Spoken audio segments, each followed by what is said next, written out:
ତୁ ତାହେଲେ ଏମିତି ଗାଧଉଛୁ? ହଁ ଆରେ ପଲିଥିନ ଭିତରେ ବସିକି ପାଣି ଟିକେ ହେଲେ ବି ଦେହରେ ବଜଉନୁ, ସେଇଥିପାଇଁ ଏମିତି ଗନ୍ଧଉଛୁ। ଆଉ ନେଲି ବୋଲ ଓହୋ ବାପା ପାଣି ପୁରା ଏତେ ଥଣ୍ଡା ଅଛି, ଦେହରେ ବାଜିଲେ ଦେହ ସିରିସିରି ହେଇଯାଉଛି।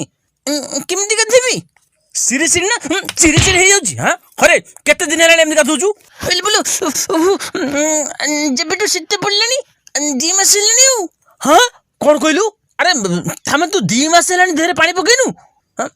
ଶେଷରେ ଅଣିଲୁ ଖାଲି କାଛୁ ଗୁଣ୍ଡିଆ ହବ, ଆଉ ମୋ ପଇସା ଯାଇକି ମେଡିକାଲ ସାରିବୁ। ରହ ଆଜି ତତେ ମୁଁ ତ ଶୀତ ଛଡଉଛି। କୁଆଡେ କୁଆଡେ ଗଲା ପାଣି? ହଁ ନେ ଶୀତ ଲାଗୁଛି ନାଇଁ?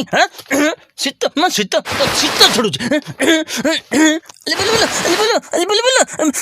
କି ଶୀତଲୁ ବାପା ମତେ ଛାଡ, ବହୁତ ଥଣ୍ଡା ଲାଗୁଛି ପାଣି।